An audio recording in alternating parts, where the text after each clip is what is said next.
What was it like playing for the Kiwis? Obviously, like you guys, I remember that 2013 World Cup, and we played you in the warm up game. Yeah. And I remember looking at your team, and Reese has just come off a comp, and you and Shawnee were there. And I'm like, these guys are gonna win it.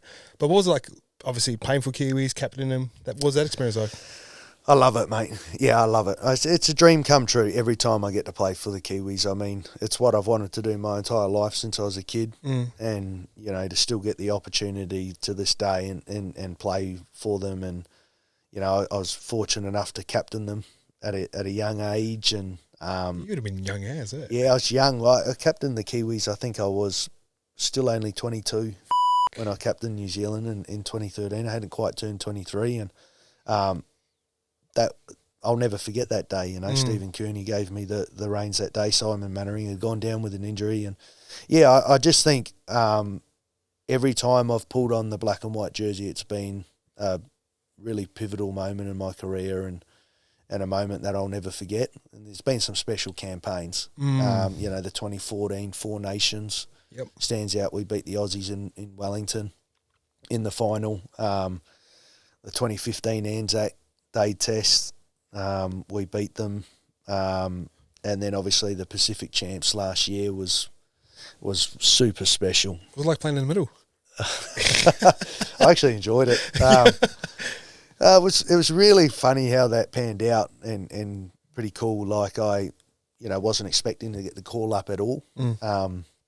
Obviously Hughesy and Dill are the halves and have been for the last couple of years, and then Got some good halves coming through. yeah, Bro. and then Brandon Smith and Marshall King are two great Kiwi nines coming through, and yeah, they were ruled out. You know, they were unavailable through injury, and Madge, you know, I got a great relationship with Madge. I really admire the guy, and we had some conversations, and he just said to me, you know, I love what you sort of did for us in camp and in the World Cup in 22, and thinking about bringing you in and playing that 14 role again for us. But I actually changed his mind. I said to him, I remember after that conversation, I said, Madge, I'm in. I'm playing. I'll never turn up the opportunity to play for the Kiwis, mate. I'm in.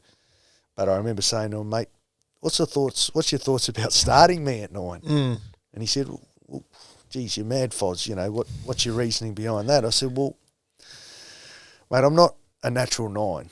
I'm not going to create for you out of 9. But I said, what I am going to do is I'm going to give you line speed. I'm going to give you energy.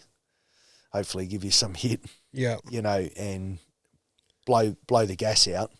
And then when the game opens up, bring on a natural 9 that can manipulate the ruck. I'm not going to be able to do that for you.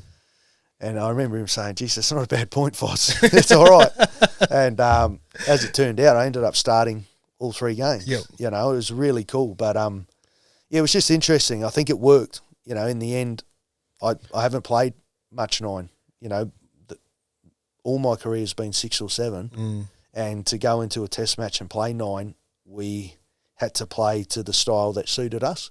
And I think, being able to play to my strengths in the early part of a contest was probably, you know, better for the side than to have me come on once the game had opened up. I don't think I could really add much value there in the middle of the park. Yeah, young Mitch Kenny vibe.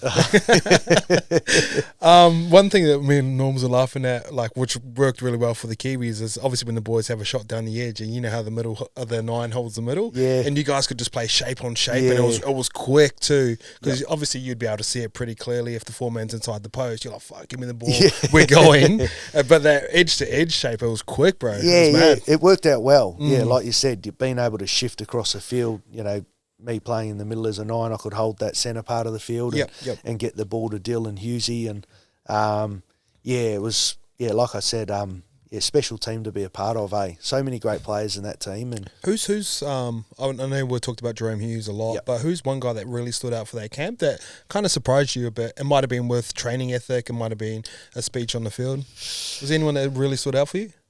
Oh, look, obviously Fisher Harris's leadership was really special. Watching him come in and be camp captain and lead the way that he, you know, leads obviously week to week.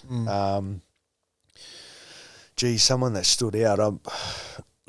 It's hard to pinpoint. But